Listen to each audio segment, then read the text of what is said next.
Battlefield 2042 Closed Beta has finally been available, and after grinding many hours the first few days of the beta, I feel I finally have enough of a sample to give a thorough review and break down some of the burning questions that I consistently got on my live streams here on YouTube the last couple of days.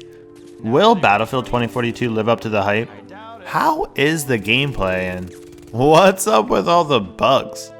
The beta is just one map, Orbital, on the game mode Conquest with just 4 of the specialists, but even it being just that, jumping in you can quickly see just how dynamic the gameplay can be and imagine all the different styles that you can play this game.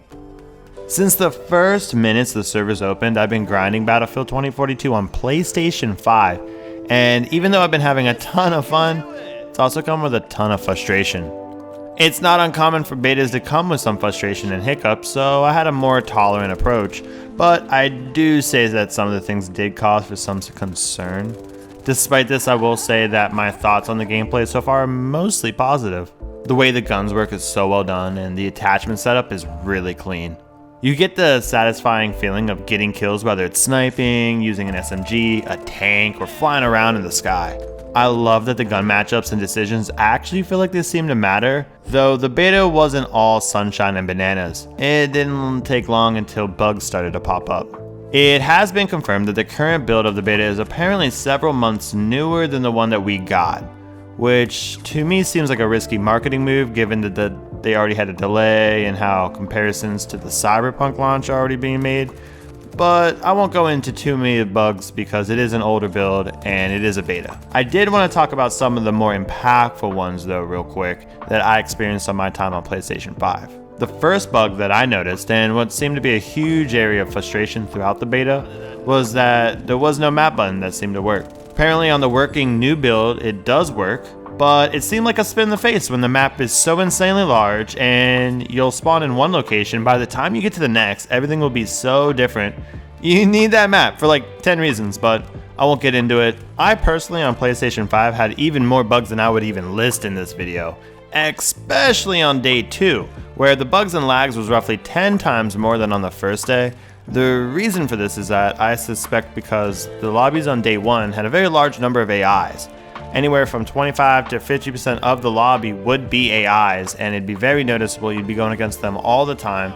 And on day 2, it felt like none of the lobbies had a single AI, at least that I could find. And because of that, there was a very clear and noticeable hit to the performance. All the people in the game was really bogging it down, all the mayhem everywhere. The game just couldn't keep up. It was causing frame drops, which might add was the first time I even experienced a frame drop on my PlayStation 5. It actually got so bad that it really was borderline unplayable for several hours on end. There was this constant flashing, which was upsetting me, but it was really causing chat to bring a complaint every few minutes.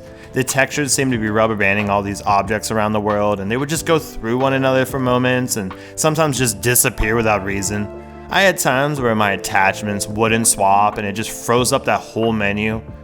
The call down for the scout vehicles seemed to not work 80% of the time, and I'm not sure if it was because they weren't actually one available despite it saying that there was, or if it was a different bug, but all the other ones seemed to work, even Robodog, which, by the way, we named Robodog Good Boy, because he's a good boy. You could definitely tell that there was a peeker's advantage, and going around a corner to get covered just wasn't as effective as it should have been. There was times that you would be trying to work with cover, and it feels like it wasn't there at all. You just get hit with all these bullets at once. When driving the vehicles, some of the seats would have this consistent back and forth hitching effect, and it made it super difficult and annoying to aim. Instead of talking for 20 minutes about all the bugs I had, I think we'll wrap it up there. Those are just the main ones that I had that were really frustrating. Ones that I really hope that they've either already fixed or are in the working of getting fixed before the game goes live. But regardless, was definitely one of the biggest cause of concern in the beta. Let's talk map design and balancing.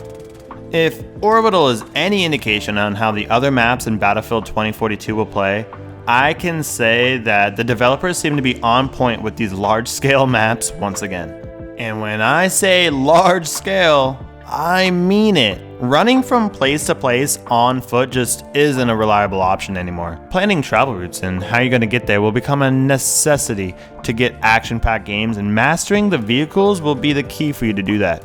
That being said, Battlefield has definitely built a great system that will work on multiple scales. When the full game opens up in Portal and Hazard Zone is available, there will be tons of opportunity for closer scale combat, and it should work equally well. The gun classes in this game seem to actually matter a lot more than in other Battlefields, which is great. SMG hipfire is amazing and unstoppable up close, where the snipers have true range to destroy everyone in sight. The ammo system needs work though. It took me many hours to even realize that the ammo was split up between the different ammo types, as I thought the max ammo count was like 3 mags for the longest time. And it still seems like you don't have enough ammo, cause you'll get full squads coming at you and you'll just immediately run out. I know that they wanted to make the ammo box an important part of the game, but I had it on me at all times and I still couldn't seem to have enough ammos on me. The resupply was so low, which in my opinion definitely needs to be doubled. Also, a very noticeable thing is that the time to kill on Battlefield 2042 is rather fast. It's almost like a Call of Duty feeling more than a Battlefield feeling. This will result in the all-out warfare game modes feeling a bit more on the casual side, which isn't necessarily bad, but it is an interesting decision that, in my opinion, puts a lot of pressure on Hazard Zone to feel very fun and competitive.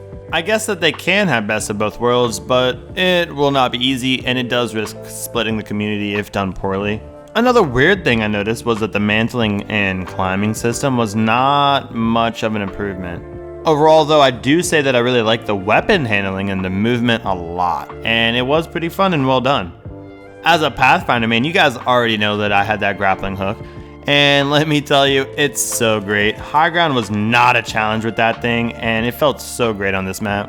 As far as the AI go, there was a lot of them, especially that first day, and they're really dumb. They did have literal aimbot, but they didn't even shoot right away often, and they would just stand in open fields like idiots. I understand the reason for adding them, and it does make sense, but in their current way that they're working, it just doesn't work, and they definitely need some improvement. Let's talk audio design. The audio design in past Battlefields have been pretty good, so I had very high expectations for this one. Sadly, it was rather disappointing. The loud sounds of the battle going on around the map muffled together in this loud yet hollow way, and it really drowned out the surroundings. The footstep audio was practically non-existent. They added so many random sound effects on things, yet removed the satisfying kill sound effect and headshot kill sound effect, which I found rather odd. To be fun, on stream I played for like 10 minutes without my Astro A50 headset, and it really didn't even make that much of a negative impact. Getting those audio distances right and working on things like footstep audio would go a long way, something that the other Battlefields have done a much better job of, so there is hope that they can fix it in time. Will Battlefield live up to the hype? The gameplay, as I mentioned, is really fun and clean. The core bones of this game is really good, and that is super promising for the full game's release. Unfortunately, the skin, quote unquote, of the game seems to be infested with bugs and stuff. That hopefully, and that's a big hopefully, will be ironed out before launch. I think diehard fans of the franchise will have some gripes about certain things or mechanics, but will end up liking the game overall, as will the casual gamer. More competitive gamers might be more keen to see how Hazard Zone plays out though, with the fast time to kill and the million ways to die. It really does seem like a very hectic game mode, but it does give that very casual feeling. With the bones looking so good and Portal being able to give players a lot of change to the aspects that they would like to, this game could actually live up to the hype despite a very buggy beta. So if I were to make a final prediction, or verdict if you will, I will predict that yes, Battlefield 2042 is very fun and will live up to the hype. There was so much that I couldn't cover in this video to keep it the right length. If you had any questions that I didn't cover, feel free to stop by my live streams here on YouTube and ask me. I live stream nearly every single day. If you guys enjoyed this video, don't forget to drop a like, and if you guys are new to the channel, consider subscribing with the notification bell turned on. And I'll see you guys on the next one.